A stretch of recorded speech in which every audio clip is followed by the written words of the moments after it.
एक साफ सुथरा एंड ऑर्गेनाइज किचन सबको पसंद आता है, लेकिन उसे ऑर्गेनाइज रखने के लिए कितनी मेहनत लगती है वो सिर्फ और सिर्फ एक होममेकर ही बता सकती है ना।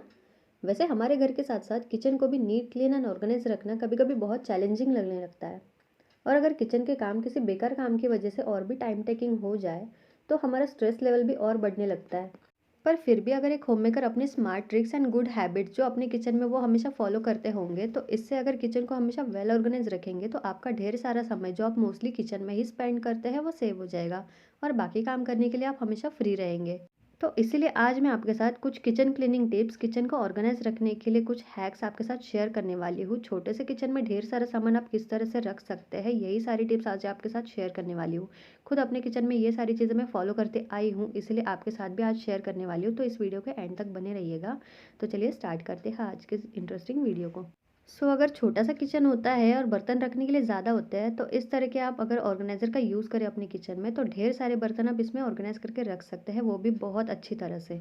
क्योंकि अगर आपके पास बहुत अलग अलग तरह के बर्तन होते हैं बट रखने के लिए आपके पास स्पेस कम होता है, तो अलग अलग तरह के बर्तन इस तरह के रैक में आप रख सकते हैं। जो स्टील की रैक आपको ईजिली कहीं भी लोकल शॉप में मिल सकती है। ज़रूरी नहीं कि महंगे ऑर्गेनाइज़र लाकर ही आप आपके किचन को सुंदर बना सकते हैं। तो इस तरह से यूटेंसिल्स रखने के लिए आप इस तरह के ऑर्गेनाइज़र का यूज़ कर सकते हैं। साथ साथ अगर आपके पास कुछ इस तरह से कंटेनर्स होते हैं, हम अगर खाना बनाते हैं तो हमेशा उसमें हमारे हाथ लगते हैं तो वो गंदे हो जाते हैं या फिर हाथों का स्टेन उसमें रह जाता है। तो उसमें एक टाइम बाद धूल मिट्टी लगते हैं, वो चिपचिपे हो जाते हैं, तो उसको साफ़ करने के लिए डीप क्लीनिंग करते समय बहुत ही टाइम टेकिंग हो जाता है। तो अगर आप हार्डली उसे 1 वीक में या फिर मंथली 2 बार इसे क्लीन करेंगे तो आपकी जो डीप क्लीनिंग का टाइम होता है वो कम हो जाएगा। मैं हमेशा अपने किचन में इस तरह से हैबिट्स को फॉलो करती हूँ कि वीक में 1 बार इन सारे डिब्बों को हमेशा क्लीन करके रखती हूँ।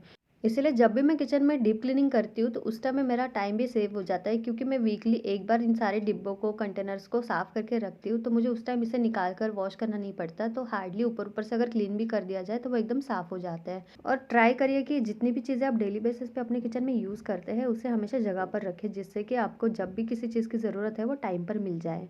अगर काउंटर टॉप छोटा है बट रखने के लिए चीज़ें बहुत सारी होती है जो डेली बेसिस पे किचन में हमारे यूज़ में आती है, बट हमें लगता है कि चलो सारी चीज़ें काउंटर टॉप पे ही रख देंगे, तो हमें खाना बनाते वक्त, कुछ काम करते वक्त बहुत ही ज़्यादा प्रॉब्लम्स फेस करनी पड़ती है। तो इससे अच्छा आप जितनी ज़रूरी चीज़ें हैं उतनी काउंटर टॉप पे ऑर्गेनाइज करके रख दीजिए।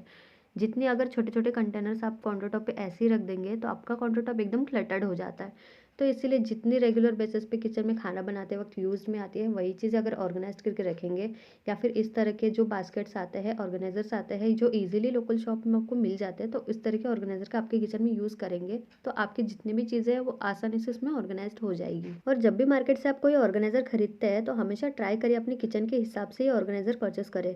क्योंकि किचन में हमारा छोटा-सा स्पेस होता है और ऑर्गेनाइज़र अगर बड़ा भी हो जाए तो हमारे काउंटर टॉप पे उतना स्पेस होता नहीं है कि वो ऑर्गेनाइज़र हम प्रॉपर्ली उसे रख पाएँ।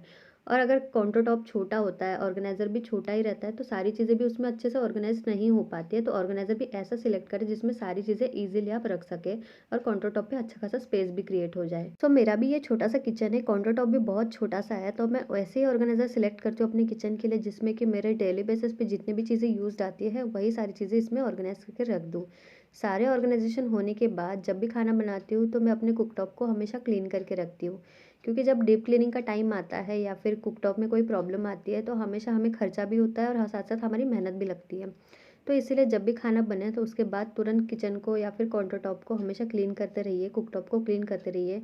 जितनी भी चीज़ें ऑर्गेनाइज़्ड करनी है हमेशा ट्राई करिए कि वॉल पर आप हैंग करें। साथ-साथ आपके काउंटर टॉप पे स्पेस भी क्रिएट हो जाएगा और सारी चीज़ें ईज़िली आपको हैंडी हो जाएगी। अगर टाइम के साथ-साथ किचन में भी थोड़े बहुत बदलाव करते रहेंगे तो आप आपके किचन से कभी बोर नहीं होंगे। इसीलिए मैं भी अपने किचन में इस तरह का डबल शेल्फ ऑर्गेनाइज़र पहले यूज़ किया करती थी। अब मैंने इसे चेंज कर दिया क्योंकि इसमें इतनी जगह थी नहीं कि सारी चीज़ों को अच्छे से ऑर्गेनाइज़ कर सकूँ। इसीलिए मैंने उसे चेंज करके इस तरह के जो इलेक्ट्रॉनिक अप्लायंसेस अपने किचन में यूज़ करती हूँ वही ऑर्गेनाइज़ करने के लिए इसे यूज़ करती हूँ। इसके साथ-साथ मेरे काउंटर टॉप पे अच्छा खासा स्पेस भी क्रिएट हो गया। So as a homemaker we always keep our kitchen neat, clean and organised.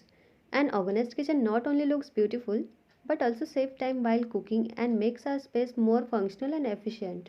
तो इसीलिए आपको अगर आपका किचन हमेशा साफ सुथरा व्यवस्थित रखना है तो कुछ अच्छे हैबिट्स को आपको फॉलो करना ही पड़ेगा। इस तरह के हैबिट्स आपको ही हेल्प करते हैं आपके किचन को हमेशा ऑर्गेनाइज रखने के लिए।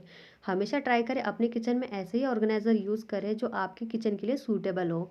जिन चीज़ों की किचन में ज़रूरत नहीं है, हमेशा ट्राई करें उन चीज़ों को हटाकर आप जितनी ज़रूरी चीज़ें हैं, वही चीज़ें काउंटर टॉप पे ऑर्गेनाइज़ करके रखें, जिससे अच्छा खासा स्पेस भी क्रिएट हो जाएगा, आपको काम करने में आसानी हो जाएगी। अगर आपको मेरी ये टिप्स एंड हैक्स पसंद आए होंगे, तो इस वीडियो को लाइक ज़रूर करिएगा और चैनल को सब्सक्राइब भी कीजिएगा, जिससे आने वाले हर वीडियो की नोटिफिकेशन आपको मिलती रहेगी। इसी तरह के क्लीनिंग वीडियोज़ टिप्स आपके साथ मैं हमेशा शेयर करती रहती हूँ। आपके कमेंट्स भी आते हैं तो मुझे बहुत मोटिवेशन भी मिलता है। अगर आपको वीडियो पसंद आए तो वीडियो को शेयर ज़रूर करिएगा। तो चलिए मिलते हैं नेक्स्ट इंटरेस्टिंग वीडियो के साथ। Thank you.